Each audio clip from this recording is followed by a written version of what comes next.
Radio Publique Africaine.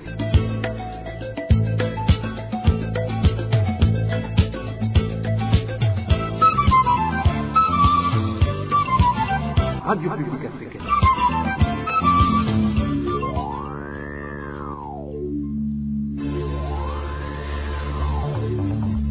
C'est le moment de suivre le journal parlé en français. À la présentation, Onésime Douchimakité. Ravi de vous retrouver à ce rendez-vous d'actualité de ce samedi 24 septembre 2022, dont voici les grands titres.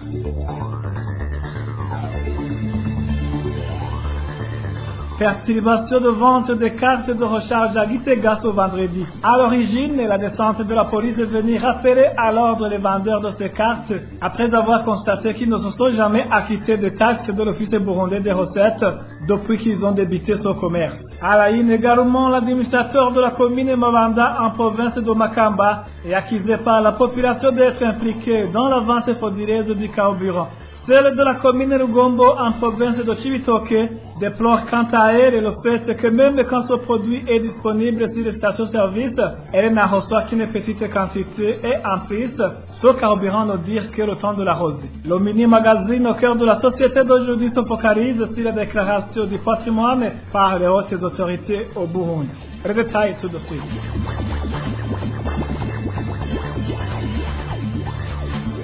Ouvrons cette édition sur la page politique. Les habitants de la colline d'Ondi, en zone commune Musigati, province de Bubanza, s'insurgent contre la politique de 2 poids 2 mesures appliquée par le parti au pouvoir lors de la mise en place de notables collinaires. L'exemple en date est celui d'un responsable du parti Sawanya Frodebu en commune de Musigati qui se vit refuser de participer aux cérémonies de prestation de serment pour entrer en fonction avant de renoncer à son parti.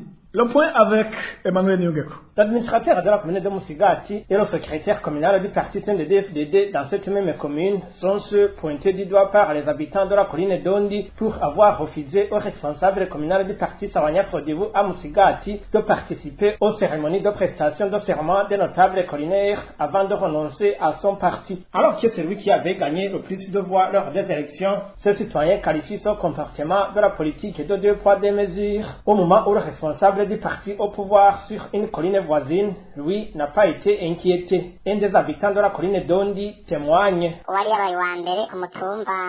Le premier vainqueur des élections sur la colline d'Ondi, le nommé Gabriel Rurahinda, s'est vu refuser de prêter serment du fait qu'il est le représentant communal du parti Frodebu. Ils lui ont dit qu'il faut d'abord démissionner dans son parti. Pourtant, le responsable du parti CNDD-FDD sur la colline Bukinga, prénommé Prosper, fait partie de ceux qui ont été élus sur la colline. Lui, il a prêté serment avant même de présenter sa démission. Cela a été commandité par Deo Kwizerimana, administrateur de la commune de Musigati, en acquaintance avec le secrétaire du parti CNDD-FDD en commune Musigati, prénommé Paul. Ce sont eux qui ont décidé que Gabriel Rurahinda ne prononce pas son engagement.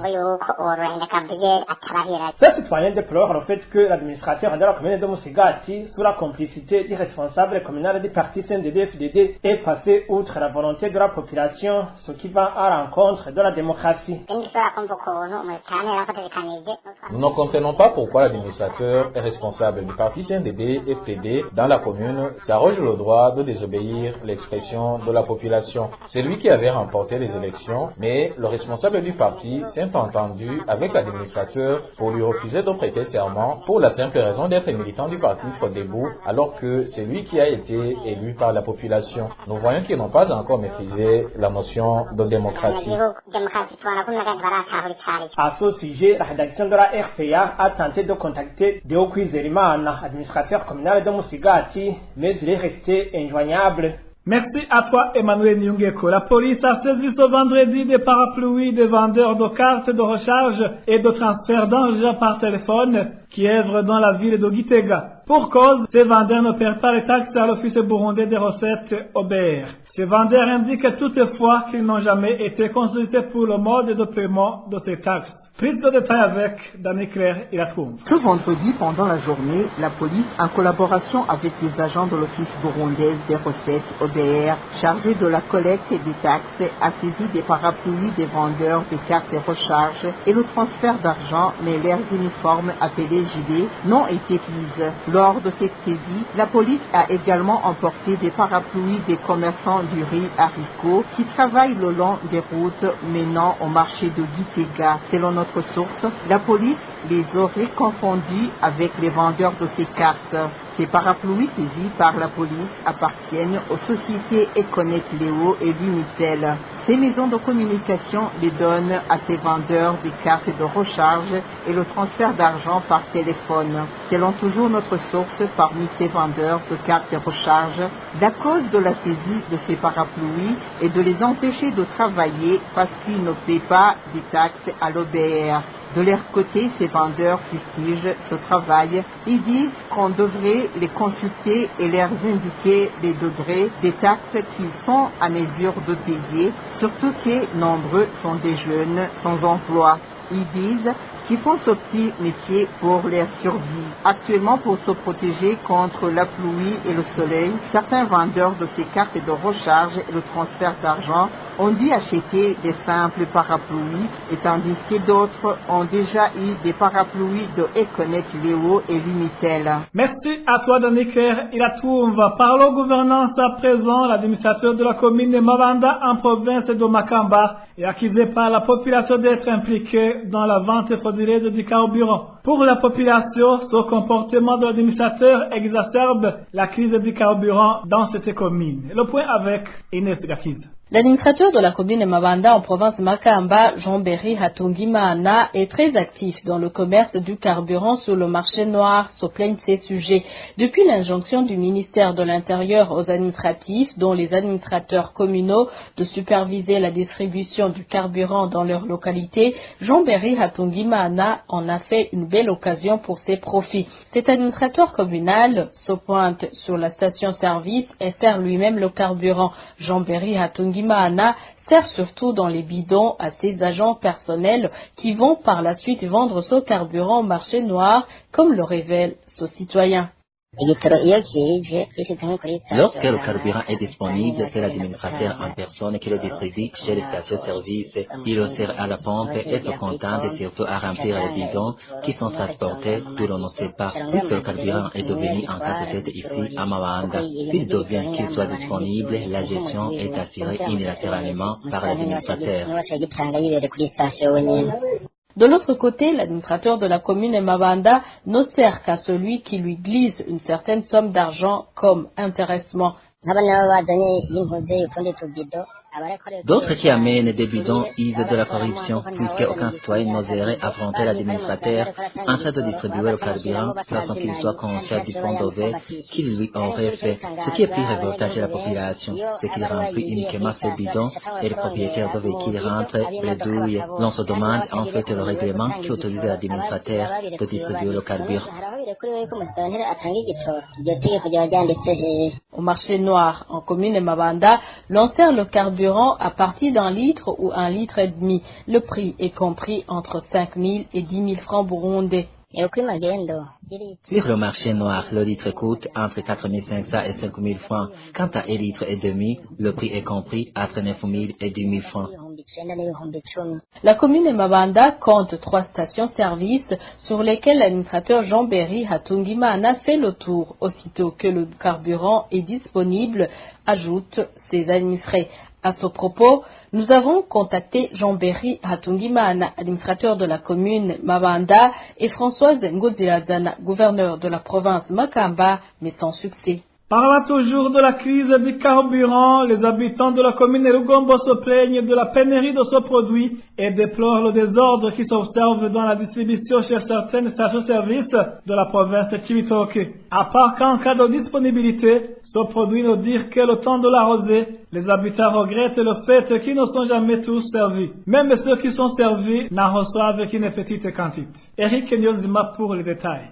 La pénurie du carburant se fait remarquer jusqu'à aujourd'hui en commune Rugombo, dans la province de Cibitoke, mais pire dans tout cela, selon les habitants de la dite commune, et que même en cas de sa disponibilité, cet or noir est distribué en désordre sans nom. L'exemple est celui d'un employé qui travaille à une station appartenant au Premier ministre. Selon les habitants, la fille qui y prête maltraite les clients comme le témoignent les d'entre eux. Ici, chez nous, dans la province de Cibitoke, nous dirions même qu'il n'y a pas presque de carburant. Par exemple, ce vendredi, un camion a amené du carburant à la station appartenant au Premier ministre. Mais la fille qui y travaille crée un désordre que nous ne pouvons même pas décrire, arguant qu'elle est la sœur d'un certain Nivo Gora. Donc, elle travaille quand elle veut, et nous les clients passons toute la journée là à attendre et ne peut même pas comprendre la valeur d'un client. Nous demandons son remplacement au Premier ministre ou qu'il la conseille afin qu'elle sache comment traiter les clients. En plus de cela, les habitants de la commune Rugombo font savoir qu'ils ont servi une petite quantité de carburant comparativement à leurs besoins, ce qui ne se fait pas malheureusement à d'autres stations-service comme celle appelée chez Burundi et Nisezerano. Tu peux avoir de l'argent et on te refuse d'avoir du carburant. Ou encore, on te dit que tu as le droit d'avoir seulement le carburant de 30 000 francs burundais pour un véhicule ou une moto. Vous comprenez que c'est le désordre. En plus, même quand le carburant est disponible à cette station appartenant au Premier ministre, il ne dure qu'1 jour seulement. Nous ne savons pas si ces réservoirs sont petits ou si ces employés font leur magouille. Mais chez une autre station nommée Burundi, d'un certain camarade, Nsezelana, quand le carburant est disponible, il est servi à tout le monde et chacun obtient la quantité qu'il veut selon ses moyens sans qu'il y ait de favoritisme. Certains utilisateurs du carburant de la province de Cibitoke demandent aux autorités concernées de trouver la solution à cette pénurie de carburant et que sa distribution respecte le règlement sans favoritisme. Certains agents de la société de gardiennage déplorent la non-dotation des équipements de travail alors que le règlement d'ordre intérieur régissant ces sociétés prévoit l'octroi de ces équipements. Cette non-dotation a été, selon ces agents, à maintes reprises, une source de plusieurs réclamations auprès des employeurs, mais ces derniers n'ont trouvé aucune solution. Le point avec Eloge Diveremish. Certains agents des sociétés de gardiennage disent qu'ils viennent de passer plusieurs années sans qu'on leur fournisse des uniformes, comme le stipule le règlement d'ordre intérieur de leur société. Ceux qui se sont confiés à la RPA révèlent que la seule fois qu'ils ont été servis en uniforme, c'était à leur entrée en fonction, ce qui ne facilite pas la vie de ces employés, surtout ceux qui travaillent à l'intérieur du pays, qui se voient obligés de se présenter au travail en tenue civile. En fait, dans certaines sociétés, c'est l'agent lui-même qui paye ses tenues à son entrée en fonction. Il est vrai que les employeurs donnent des uniformes aux nouveaux, mais ils font des retenues mensuelles sur nos salaires jusqu'à ce qu'on ait fini de tout rembourser.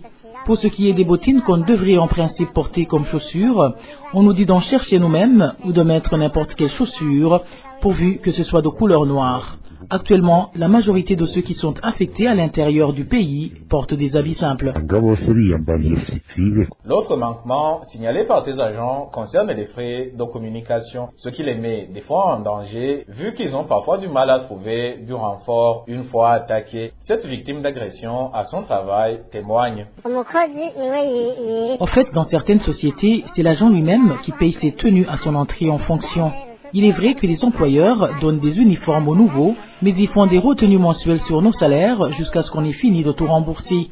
Pour ce qui est des bottines qu'on devrait en principe porter comme chaussures, on nous dit d'en chercher nous-mêmes ou de mettre n'importe quelle chaussure, pourvu que ce soit de couleur noire. Actuellement, la majorité de ceux qui sont affectés à l'intérieur du pays portent des habits simples. Ces agents de gardiennage regroupés au sein de la fédération de leurs syndicats continuent de demander l'intervention des institutions du pays auprès de qui ils ont fait recours pour les aider à trouver des solutions. Nous reviendrons dans nos éditions ultérieures sur d'autres difficultés qu'ils rencontrent dans leur métier. Merci à toi aussi, Eloge Diveremish. Les habitants de la province de Mwaro se lamentent contre les grossistes qui s'approvisionnent en cycle mais ne distribuent pas ce produit aux détaillants. La population de Mwaro regrette le fait qu'elle ne parvient pas à avoir auprès des boutiques ne fût-ce qu'une cuillerée de cycle partout au chef-lieu de cette province. Prise de détail avec Elvis Nyomungi.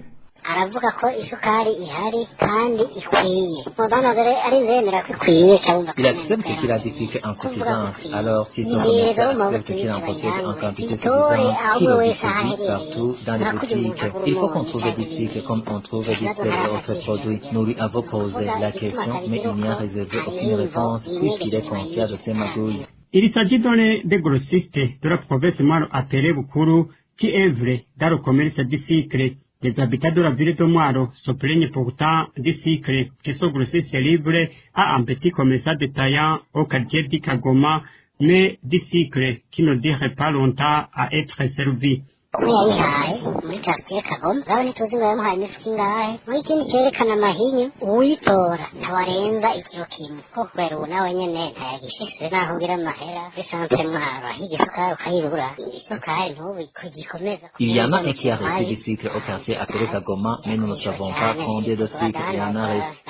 Il n'en possède qu'un kilo et Fabrice. Ce qui étonne, lui aussi n'a rien aujourd'hui comme sucre. Le sucre se vendait plutôt hier à un commerçant qui fabrique de la boisson prohibée d'ananas. Il n'est pas vraiment normal que quelqu'un reçoive 40 tonnes et que nous ne voyons même pas de la trace de toute cette quantité. Les habitants du chef-lieu de province Mwaro lancent un appel à l'autorité provinciale de surveiller davantage la gestion et la distribution de cette denrée alimentaire qui ne cesse de susciter des grognes au sein des consommateurs. De Mwaro sur Ngozi pour parler du manque d'eau potable au chef-lieu de la commune Nyamurenza. Un seul robinet est disponible au niveau de ce centre et pour avoir accès à cette eau, on doit payer à la commune. Ceux qui ne peuvent pas se payer cette eau de robinet se rabattent sur l'eau de rivière. Le détail avec Marie-Ange Ilakoze. Le seul robinet qui fonctionne au chef-lieu de la commune de Nyamurenza a été implanté sur la colline Gasegegwa en 1989. Ce robinet a été mis en place par des sœurs catholiques.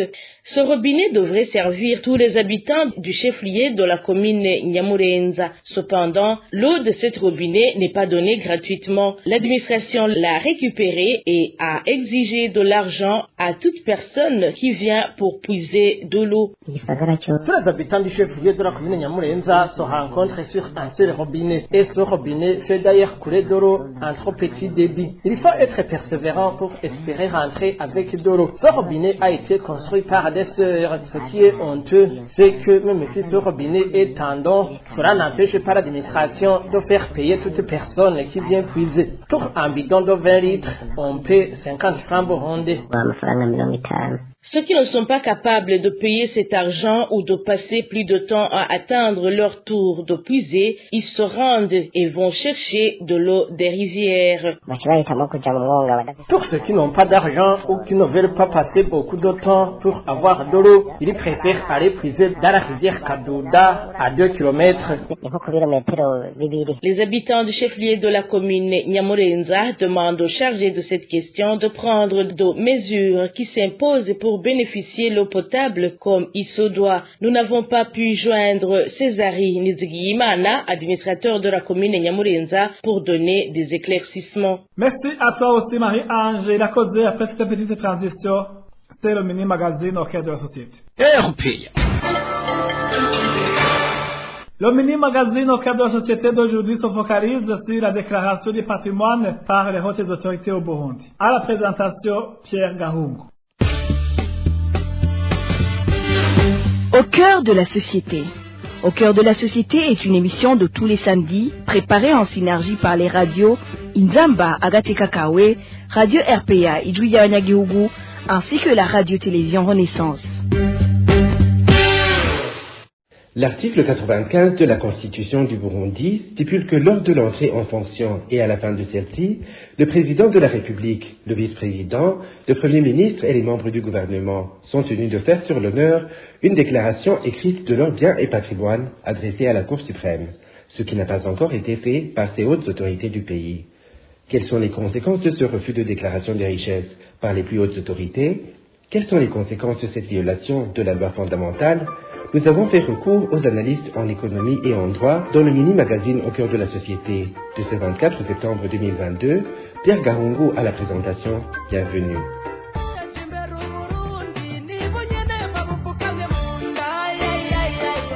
Au début de son mandat en 2020, le président Évariste Ndayishimiye semblait se soucier de cette obligation des mandataires publics de déclarer leurs richesses. Après quelques jours seulement, le numéro 1 burundais a fait volte-face. Le point avec Emile Basumba de la RPA. 2 mois après son accession au pouvoir, c'était le 23 août 2020, Évariste Ndayishimiye a demandé aux hautes autorités de déclarer leurs biens et patrimoine. Nagira ndabasabe guhera ku munsi w'ejo À partir de demain, commencez tous à vous préparer pour que dans les semaines à venir, on commence à déclarer nos richesses devant la justice. À la fin de nos mandats, on fera le même exercice pour montrer que nous n'avons pas détourné la richesse du pays.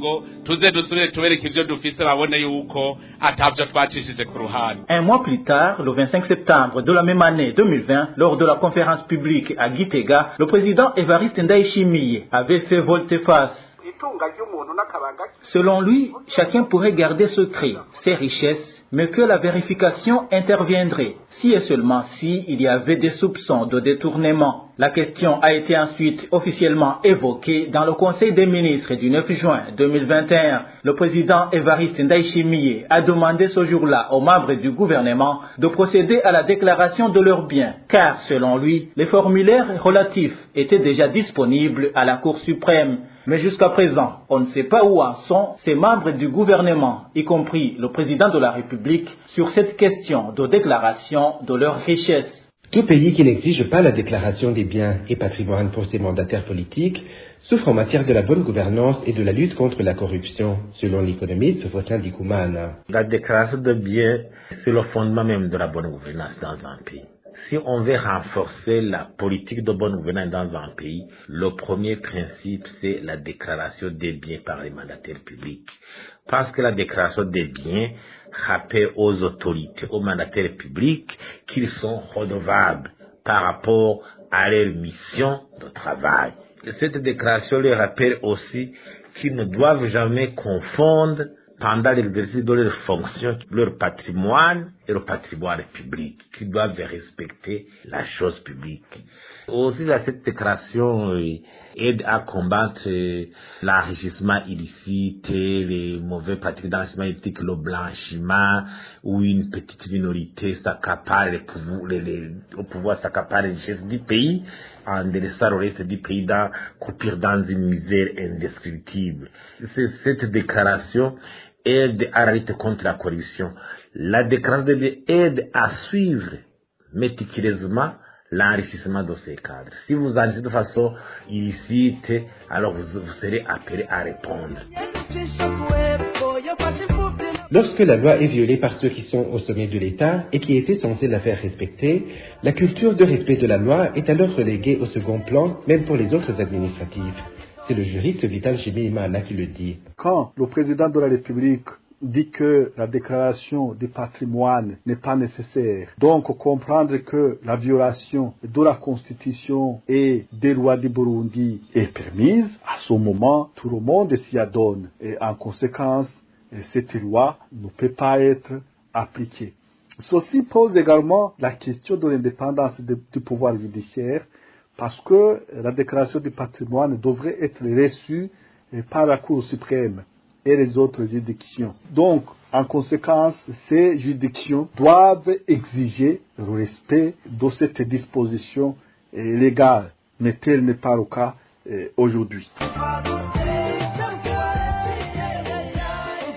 À part l'article 95 de la Constitution du 7 juin 2018, la loi anticorruption oblige encore les mandataires politiques à déclarer, en plus de leurs biens et patrimoine, ceux de leurs conjoints et enfants mineurs, qu'ils soient propriétaires, usagers ou détenteurs habituels.